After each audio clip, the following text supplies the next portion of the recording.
Morning students, once again doctor Shravani Banerjee.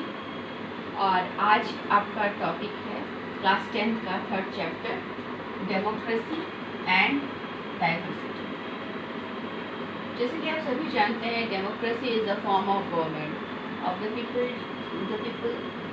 For people. या हम ऐसे कह सकते हैं कि प्रजातंत्र जनता का जनता के लिए और जनता के द्वारा किया गया एक शासन व्यवस्था है। और डाइवर्सिटी यानी विविधता।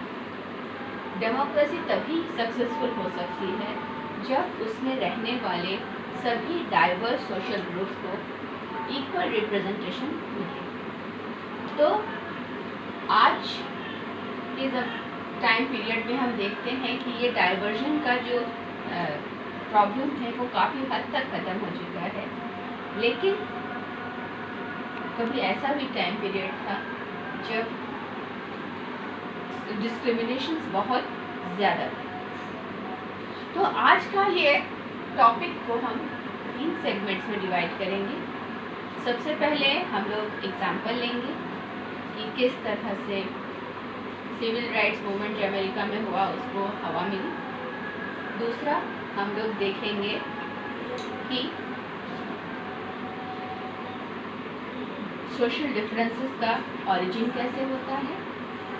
और थर्डली हम लोग देखेंगे कि किस तरह से पॉलिटिक्स और सोशल डाइवर्सिटी एक दूसरे को कॉम्प्लीमेंट करते हैं। ठीक, तो पहले हम लोग एग्जाम्पल शुरू करते हैं, इस टॉपिक को इंट्रोड्यूस करने में मदद करेंगे। तो ये जो कहानी है, ये कहानी है 1968 मैक्सिको ओलंपिक गेम्स की, जहाँ पे 200 मीटर रेस के विनर थे टिमी जोन्स एंड जॉन कार्लोस, जो कि बेसिकली अफ्रीकन अमेरिकन मूल से उनका संबंध था। और जब वो पोडियम में अपना अवार्ड रिसीव करने के लिए गए तो उन्होंने कुछ ऐसे अपने आप को एक्सप्रेस किया जो अमेरिका में इस पर्टिकुलर कम्युनिटी के साथ डिस्क्रिमिनेशन को हाईलाइट करता था। इसके टिमी स्मिथ और जॉन कार्लोस ने को अवार्ड रिसीव करने के टाइम में इन्होंने शूज़ नहीं पहने हुए थे। उन्होंने बेयर्ड फीट और हाथ में ब्लैक ग्लव्स को की मुट्ठी बना के रखे थे और उनके जो सर थे वो थोड़े से झुके हुए थे।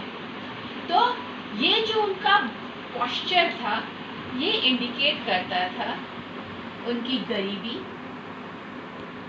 उनके साथ होने वाली इनइक्वालिटी और ब्लैक पावर की यूनिटी। जो उनके बेयर फुट थे वो उनकी पॉवर्टी को सिंबलाइज करते थे और उनके ब्लैक ग्लव्स जो थे वो उनके यूनिटी को प्रोजेक्ट करते। तो उनका जो ये पोस्चर था उस इंटरनेशनल मंच पे उन्होंने ये बताने की कोशिश की कि किस तरह से यूनाइटेड स्टेट्स में उनके साथ डिस्क्रिमिनेशन होता है। उनके सपोर्ट में जो सेकंड प्राइज होल्डर थे पीटर नॉर्मन, जो ऑस्ट्रेलिया से संबंध रखते थे, उन्होंने भी इन्हीं के सपोर्ट में ह्यूमन राइट्स का बैच लगा के सपोर्ट किया था। हालांकि गेम्स में इस तरह के पॉलिटिकल इश्यूज नहीं होने चाहिए थे, इसके लिए ओलंपिक ऑर्गेनाइजर्स ने टिमी स्मिथ और जॉन कार्लोस के अवार्ड्स को वापस ले लिया और पीटर नॉर्मन, जिन्होंने इस पॉलिटिकल इशू को सपोर्ट किया था, उनको भी 1 साल के लिए सस्पेंड कर दिया कि नेक्स्ट ईयर वो ओलंपिक में हिस्सा नहीं। ये गेम स्पिरिट के साथ तो ये बहुत ही गलत बात थी, लेकिन इन्होंने जिस तरह का प्रदर्शन किया था वो जो अमेरिका में होने वाले सिविल राइट्स मूवमेंट को बहुत तेज़ी से प्रचार करने में और इनके विरुद्ध हो रहे डिस्क्रिमिनेशन को ऑल ओवर वर्ल्ड के सामने रिप्रेजेंट करने में ये घटना बहुत महत्वपूर्ण हो जाती है। तो ये एक घटना है जो ये बताता है कि अगर कम्युनिटी के साथ किसी तरह का डिस्क्रिमिनेशन होता है और उसके डाइवर्सिटी को फुल्ली एक्सेप्ट नहीं किया जाता तो पॉलिटिकल सिस्टम अच्छे से गवर्न नहीं हो सकती। अब हमको आगे देखना है कि ये सोशल डिफरेंस के ऑरिजिन कैसे होता है। Social difference, origin of social differences में हम देखते हैं कि ये सोशल डिफरेंस जो है वो दो तरीके से काम कर सकता है। एक, due to accident of birth, यानी आप कहाँ जन्म लेते हैं और इस एक्सीडेंट ऑफ बर्थ में आपके पास कोई चॉइस नहीं होता, आप अपने कम्युनिटी को चूज नहीं कर सकते। इसका एग्जाम्पल है कि आप किस कास्ट में जन्म लेंगे, आपका जेंडर क्या होगा, आपकी स्किन कलर क्या होगी, ब्लैक होगा, वाइट होगा, या फिर आप किस रेस को बिलोंग करेंगे। ये सारी की सारी चीज़ें एक एक्सीडेंटली आपके साथ हैपन हो जाता है, आपके जन्म के साथ वो चलता है और इसके साथ कोई चेंजेस या कोई चॉइस प्रोवाइड नहीं की जाती। दूसरा ऑप्शन है हमारे पास ड्यू टू आवर चॉइस, यानी जो चीज़ों को हम खुद चुनते हैं। इसमें हम अपनी कम्युनिटी का निर्धारण स्वयं करते हैं। जैसे आपकी ऑक्यूपेशन क्या होगी, आप किस भगवान को मानेंगे, आप भगवान को मानेंगे कि नहीं मानेंगे, ये आपकी अपनी चॉइस होती है। और इस पर एटमॉस्फेयर का प्रेशर हो सकता है या आपकी अपनी नॉलेज हो सकती है, लेकिन टोटली चॉइस आपका अपना होता है। तो हम सोशल डिफरेंस के ओरिजिन को बिल्कुल इसी रूप में समझ सकते हैं कि ये एक्सीडेंट है, तो ये इसके साथ कोई चेंजेस नहीं हो सकती। और दूसरा सोशल डिफरेंस क्रिएट होता है आपकी चॉइस से, ये आप खुद निर्धारित करते हैं कि आपको किस कम्युनिटी में जाना है या किस कम्युनिटी में बिलीव करना है।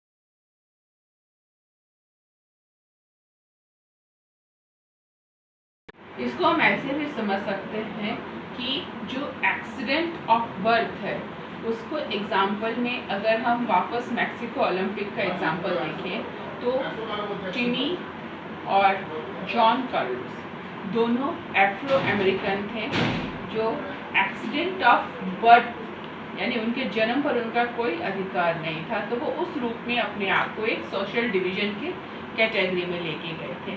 लेकिन व्हाट अबाउट पीटर नॉर्मन जो कि ऑस्ट्रेलिया से थे और वाइट थे, तो उन्होंने अपनी मर्जी से इस डिस्क्रिमिनेशन का विरोध करने का पक्ष लिया। तो ये उनका अपना चॉइस था कि वो कैसे इन चीज़ों को एक्सेप्ट करते हैं। तो आई थिंक आपको क्लियर हो गया होगा कि एक्सीडेंट ऑफ बर्थ और चॉइस दोनों के बीच का सोशल डिवीजन का डिफरेंस क्या है। तो अब हम डिफरेंस के टाइप्स पे चलते हैं। There are two types of social division. One is overlapping social division and the another one is cross cutting social division. Overlapping social division के लिए हम देख सकते हैं कि अगर हम अमेरिका का एग्जाम्पल लेते हैं तो हम अगर एफ्रो अमेरिकन का एग्जाम्पल लेते हैं तो देखते हैं जो ब्लैक्स थे उन पर वाइट डोमिनेट करते थे। तो डोमिनेशन जो है वो ओवरलैपिंग सोशल डिवीजन का एक मेजर फीचर बनता है। दूसरा फीचर हम देखते हैं कि जो सोशल ग्रुप है उसके साथ कुछ ट्रेंड्स जुड़े हुए हैं। जैसे अगर हम अफ्रो अमेरिकन की बात करें तो उनको ये एक तो ब्लैक होंगे, ऊपर से पॉवर्टी उनके साथ चलेगी, जैसा कि हम लोगों ने स्टार्टिंग के एग्जांपल में देखा था कि उन्होंने अपने बेयर फुट से इसको प्रूव करने की कोशिश की थी। तो इनके साथ ट्रेंड्स था कि ये ब्लैक होंगे और स्लेव होंगे और गरीब होंगे। तो ये ट्रेंड हम देखते हैं कि ओवरलैपिंग सोशल डिवीजन के साथ ट्रेंड्स बिलीव करती हैं। इसका एक दूसरा एग्जाम्पल हम इंडिया के कॉन्टेक्स्ट में दलित का भी ले सकते हैं। अगर आपके लिए दलित शब्द कहा जाए तो आपके दिमाग में फर्स्ट राइज होता है कि ये गरीब होंगे, इलिटरेट होंगे, लैंडलेस होंगे। तो ये ओवरलैपिंग जो है वो एक ट्रेंड्स को फॉलो करता है। इस सोसाइटी में डिस्क्रिमिनेशन और इनजस्टिस बहुत रेयर केस में ही ऐसा होता है। ये सारी चीजें वहां पर ना, हमेशा से ही इस ओवरलैपिंग सोशल डिवीजन में हमें डिस्क्रिमिनेशन और इनजस्टिस दिखाई देता है, जिसका एग्जाम्पल हम लोगों ने अमेरिका के सिविल राइट्स मूवमेंट के तहत देखा। And the last point, create tensions. अगर ओवरलैपिंग सोशल डिवीजन बहुत ज़्यादा डीप रूटेड हो जाता है सोसाइटी में, तो वो सोसाइटी में टेंशन क्रिएट करेंगे। वो किसी भी और कम्युनिटी के साथ अपने आप को एडजस्ट करना पसंद नहीं करेंगी, क्योंकि उनके दिमाग में रहेगा कि there are some domination class, they follow some trends, discrimination are the major thing. तो ये सारी चीज़ें जो हैं उनके दिमाग में रहती है और एक सोशल टेंशन को वो हमेशा से ही प्रिपेयर करके रखते हैं। Now we come to the cross cutting social division. Cross cutting social division के साथ एक अच्छी चीज होती है कि ये सोसाइटी के साथ मिलजुल के रह लेते हैं, इनको इजीली एकोमोडेट किया जा सकता है। और ये ऐसे होते हैं कि कास्ट वाइज या बर्थ वाइज जो उनका डिवीजन होता है वो बहुत ज़्यादा उसके साथ किसी तरह का ट्रेंड नहीं रहता। जैसे कि मान लीजिए कोई सोशल प्रॉब्लम है, वो हर किसी को इक्वली अफेक्ट करती है। जैसे कि अगर हम प्राचीन समाज की बात कर लें, प्राचीन समाज जो था वो वहाँ पर भी ब्राह्मण, क्षत्रिय, वैश्य, शूद्र होते थे और क्षत्रिय और ब्राह्मण जो होता था वो अदर कास्ट को डोमिनेट करता था। लेकिन अभी अगर हम क्रॉस कटिंग में देख ले और कोई सोशल प्रॉब्लम ले लेते हैं कि पॉवर्टी या इलिटरेसी, दोनों ही सोशल प्रॉब्लम है। अगर हम इनको देख लेते हैं तो ये ज़रूरी नहीं है कि अगर क्षत्रिय है तो वो गरीब नहीं हो सकता या इलिटरेट नहीं हो सकता, ब्राह्मण है तो हमेशा ज्ञानी होगा, ये ज़रूरी नहीं है। तो जो सोशल प्रॉब्लम्स हैं वो सोसाइटी के हर भाग को या हर ग्रुप को इक्वली अफेक्ट करता है। इसीलिए जो सोशल प्रॉब्लम है और ये जो सोशल डिवीजन है क्रॉस कटिंग, ये सोसाइटी में इजीली एकोमोडेट हो सकता है। तो हम लोग आगे चलेंगे कि किस तरह से पॉलिटिक्स सोशल डिवीजन के साथ मिलके वर्कआउट करती है, या social division and social diversity. अगर देखा जाए तो ये सोशल डिवीजन जो है वो सोसाइटी को शुरू में तो लगता है कि बहुत बुरी तरह से इफेक्ट करती है और उसके में सोसाइटी के टुकड़े टुकड़े करने में मदद करती है। लेकिन मैटर ये करता है कि ऐसे कौन सी चीज़ें हैं, what are the determinants to politics of social division. तो डिटर्मिनेंट्स के बारे में हम जानेंगे, determinants of politics and social division.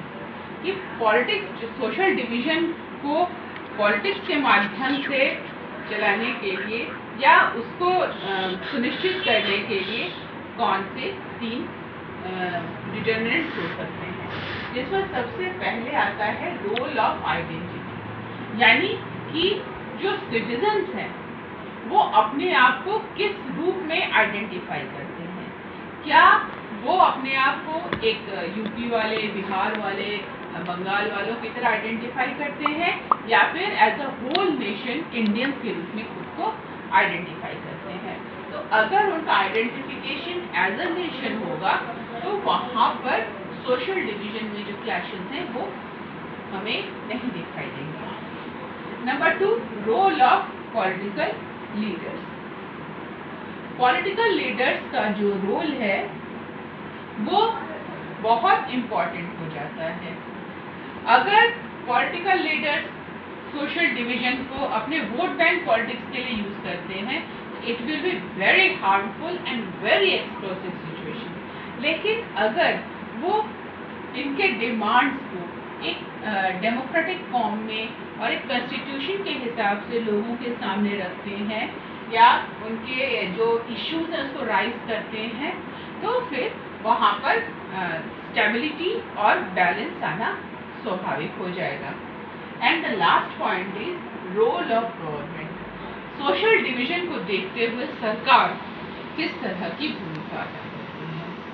अगर सरकार अपनी भूमिका सबके लिए इक्वलिटी के बेस पे करती है, then it is very good. लेकिन अगर वो सिर्फ अपने स्वार्थ सिद्धि के लिए करती है, तो हमने जैसे पहले कहा कि सोशल डिवीजन का कंसेप्ट पहले दृष्टिकोण में बहुत ही विस्फोटक, बहुत ही डिवाइडिंग और बहुत ही कॉन्फ्लिक्टिंग सिचुएशन को क्रिएट कर सकता है। तो वो सिचुएशन ना पहुँचे, इसके लिए ये 3 डिटर्मिनेंट्स हम स्टैब्लिश कर सकते हैं कि सिटीजन का रोल क्या होगा, पॉलिटिकल लीडर्स के रोल क्या होंगे और गवर्नमेंट का रोल क्या होगा। तो इसी के साथ ही आज का ये टॉपिक हम यहीं पे ख़त्म करते हैं। रिव्यू के लिए हम बता दें कि आज हम लोगों ने देखा कि सोशल डिवीजन क्या है। इसका एग्जाम्पल हम लोगों ने मैक्सिकन ओलंपिक्स का देखा, उसके बाद हम लोगों ने ओरिजिन ऑफ सोशल डिवीजन देखा, फिर हम लोगों ने टाइप्स ऑफ देखा, overlapping and cross cutting. One is very much tension provide करने वाला और दूसरा इजीली इकोमोडेटेड, और उसके बाद हम लोगों ने पॉलिटिक्स एंड सोशल डिवीजन को देखा कि how the social division was accommodate in a peaceful manner.